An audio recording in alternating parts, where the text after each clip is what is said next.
Picture the Colosseum, the roar of the crowd, the clash of steel, the sun beating down on the sand.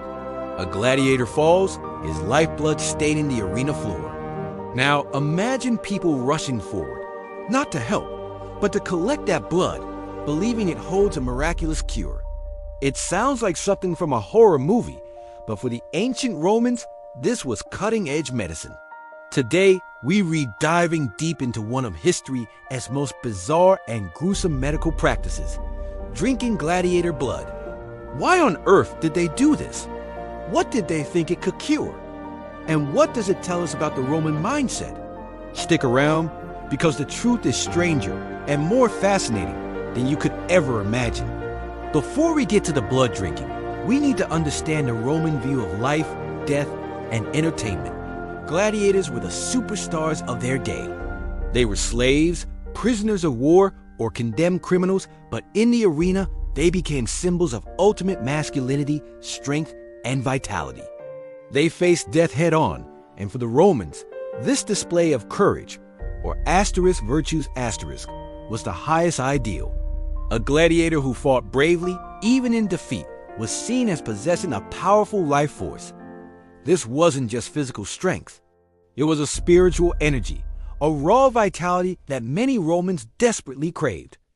The arena wasn't just a place for entertainment. It was a stage where the fundamental forces of life and death played out in the most dramatic way possible. This cultural obsession with the gladiators' power is the key to understanding why their bodies and their blood were considered so valuable. So who was drinking gladiator blood and why? The most common ailment this treatment was prescribed for was epilepsy. The Romans called it the asterisk morbus commissulus asterisk, or the falling sickness, because seizures could disrupt public assemblies. Prominent Roman physicians like Scribonius Largus and later Pliny the Elder documented this practice. Pliny wrote in his asterisk natural history asterisk that he had seen epileptics drink the blood of gladiators, a draught of life, as it were, from a living cup. The thinking behind it was a form of sympathetic magic. The Romans believed that epilepsy was caused by a weakness or a failing of the life force within a person. A gladiator, at the moment of his death, was seen to release an immense surge of vitality. By drinking the blood, the patient was thought to be directly absorbing this powerful life force, essentially rebooting their own weakened system. It was believed the gladiator's strong spirit, which never fell in the arena without a fight, could counteract the falling sickness. It was a transfer of vitality from the strong to the weak, from the dying to the living. Beyond epilepsy, gladiator blood and body parts were part of a wider grisly pharmacopoeia. Gladiator liver was also thought to be a potent remedy for the same condition. The logic was similar. The liver was considered a seat of life and passion, and consuming it was a direct way to ingest that power. It wasn't just about internal medicine either. Fat from a slain gladiator was used to create ointments for skin conditions or to relieve joint pain.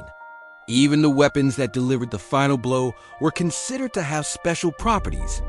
A piece of iron from a dagger used to kill a gladiator might be worn as an amulet to ward off evil spirits or disease. This all ties back to the central idea that anything associated with a gladiator's violent, powerful end was imbued with a special energy. It's a stark reminder that Roman medicine was a complex mix of empirical observation, superstition, and magical thinking. They didn't have germ theory, so their understanding of disease was often based on concepts of balance, spirits, and life forces. Now, you might be thinking this was just a fringe practice, something only the most desperate or superstitious would try. But the evidence suggests it was more widespread than we might like to believe. The fact that respected physicians like Pliny and Celsus wrote about it, even if critically, shows that it was a known and practiced folk remedy. When a gladiator fell, vendors would be waiting at the exits of the arena, ready to sell the fresh, warm blood to eager customers. It was a business. Imagine the scene. The spectacle ends, the crowds file out, and there, in the shadow of the great amphitheater, a market for human remains is in full swing. The price would have been high, making it a remedy likely sought by those who could afford it and had exhausted all other options. This commercialization of the practice tells us it wasn't just a one-off, bizarre act, but an accepted, if gruesome, part of the Roman medical landscape. It highlights a society that was, on one hand, incredibly sophisticated in its engineering and law, and on the other, deeply rooted in primal beliefs about life, death, and magic. So what does this tell us about the Romans? It shows us a world without a clear line between medicine and magic. For them, the physical and the spiritual were deeply intertwined. The strength of a gladiator was not just muscular. It was a metaphysical quality. His blood wasn't just a biological fluid. It was a vessel for his spirit, his anima. This belief system seems utterly alien to our modern scientific worldview. But it also reveals a universal human desire, the desperate search for a cure when faced with a terrifying and incurable illness. Before the advent of modern neurology, epilepsy was a profound mystery. The sudden, violent, and unpredictable nature of seizures was terrifying. People were willing to try anything, no matter how extreme, to find relief. In that context, the logic of transferring life force from the strongest members of society to the weakest starts to make a strange sort of sense. It was a desperate solution for a desperate problem.